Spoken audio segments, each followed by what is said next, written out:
Assalamualaikum warahmatullahi wabarakatuh. Waalaikumsalam warahmatullahi wabarakatuh. Alhamdulillah, wassalatu wassalamu ala Rasulillah wa ala alihi wasallam. Sebelumnya perkenalkan nama saya Fikri Ibrahim. Saya teman satu kelas dengan Mas Zakir. Saya dulu SMP SMA di Amal Al-Quran, jadi cukup tahu fenomena LGBT di kalangan santri asrama ya. Saya semester 6 sama. Di sini saya akan melanjutkan materi pertama tadi. Di sini saya lebih ke pencegahannya.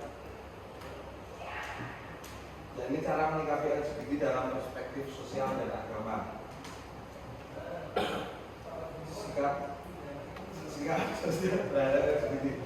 Sebagai pelajar dan masyarakat, kita harus menyikapi fenomena ini dengan bijak. Kita tidak boleh melakukan bullying, hinaan, ataupun kekerasan kepada orang lain dalam kehidupan sosial. Setiap manusia tetap harus dihargai sebagai sesama manusia.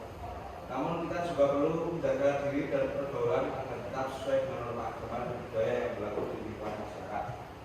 Nah, sikap sosial kita di sini seperti yang sudah dijelaskan dalam pemateri pertama, ada yang kontra dan ada yang pro. Kayak misalkan yang kontra kan kita langsung frontal, saya menolak body, saya anti body, kampanye anti body, masuk di media sosial, dan itu ada gerakannya teman-teman. Bahkan ada beberapa kampanye seperti itu. Jadi setiap mobil itu ditempelkan antibody itu, dan itu banyak sekali di media sosial maupun di realita keadaan sekarang. Nah, ada pula yang dia bukan berarti melegalkan, cuman dia lebih ke sukut. Jadi kayak nggak terlalu menggubris, karena kan mungkin beberapa menganggap itu sebagai dari hak asasi. Nah, ini yang menjadi kesalahan berpikir teman-teman. Jadi bukan berarti penyimpangan itu menjadi sebuah hal wajib, karena itu penyelewengan, penyimpangan, jadi bukan untuk dibenarkan. Kemudian dalam perspektif agama, dalam ajaran agama manusia dianjurkan menjaga fitrah, akhlak dan perilaku sesuai syariat. Agama mengajarkan pentingnya menjaga hubungan sosial yang baik, memperkuat iman dan menjauhi perilaku yang dianggap penyimpangan dari nilai agama. Nah, kita semua sudah tahu. Kita semua menghafal Al-Quran, jadi pahamlah ayat-ayat mana, hadis-hadis mana yang berbunyi larangan tentang gay, LGBT. Dan kita juga paham hukumannya sangat berat, baik dari sisi agama maupun sosial.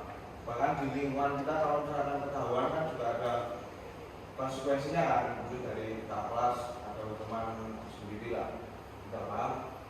Kemudian dari sosial juga tentu mencederai nama baik keluarga kita, dan jelas itu.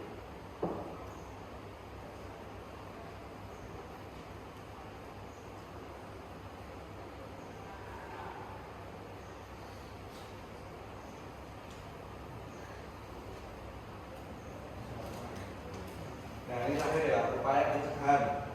Ada beberapa upaya yang dapat dilakukan untuk mencegah pengaruh negatif dari fenomena LGBT, yaitu satu, memperkuat pendidikan agama. Insya Allah kita semua sudah dapat fondasinya di pondok ya. Itu saya rasa sudah sangat cukup. Apalagi ketika nanti kalian mungkin beberapa ada yang lanjut di Timur Tengah atau mungkin di fakultas di kampus-kampus negeri. Nah, itu kita sudah ada fondasinya kan. Jangan sampai malah berbalik gitu, karena di kampus itu pasti ada yang seperti itu. Bahkan di angkatan saya juga ada berarti 3 orang. Itu baru fakultas saya yang fakultas agama Islam notabene-nya. Apalagi yang fakultas luar, misalnya Fisipol, FIB, itu akan sangat baik sekali. Dan mereka dengan terus terang berani memposting TikTok, membranding dirinya seperti itu. Nah, itu kan menjadi hal yang sangat perlu diwaspadai ya. Jangan sampai kita sudah lama di pesantren juga malah termakan, mungkin kita galau, tidak terima cewek berkali-kali, akhirnya coba nonton video-video yang skandal yang sangat jenis, terus nafsu bergejolak. Nah, itu kan bisa awal mulanya dari situ teman-teman. Jadi perlu kita waspadai, termasuk kita anak bahkan saudara kita sendiri. Kemudian memilih lingkungan pergaulan yang baik. Nah, ini juga bukan berarti kita terus memberi batasan ya. Kita tetap memberi batasan, cuman tetap bergaul, cuman kita harus itu ngasih jarak, space, termasuk kita tongkrongan circle-circlean itu juga berpengaruh cara dia bercanda, cara dia, karena kan semua juga bermula dari candaan kan, hadis Nabi juga semua bermula dari bercanda. Kemudian meningkatkan komunikasi dengan keluarga. Nah ini bisa kita deteksi dini mungkin anak-anak yang sudah terkontaminasi, misalkan dari kalian dari anak-anak satu SMP, 2 SMP itu kan bisa kelihatan ya, yang mungkin dia belok, mungkin dia gitu selain, nah itu bisa langsung tidak lanjuti mungkin dari teman-teman OSIS sebagai keamanan. Kemudian mengikuti kegiatan positif. Nah jangan sampai masa muda kita itu diisi dengan hal-hal yang negatif atau bahkan kekosongan aktivitas itu juga bisa memicu kita. Misalkan kita nggak punya hobi yang positif, misalkan jogging itu kan bagus. Kalau misalkan nggak hobi dia gabut, pelariannya nggak ada, nggak punya cewek, nah itu bisa juga menjadi potensi kita belok. Kemudian menggunakan media sosial dengan bijak. Nah ini juga perlu kita pelajari bagaimana kita bermedia sosial, karena di media sosial sekarang kan sudah nggak ada filter. Kalau misalkan yang sama jenis itu mungkin wajar lah. Kalau sama jenis kan itu udah nggak wajar, tapi bagi Instagram dan juga di YouTube itu mereka wajar karena di negara mereka kan itu halal, legal gitu. Bukan seperti legal, pernikahannya juga legal. Jadi buat mereka juga bukan kesalahan, dan itu sah aja untuk diupload.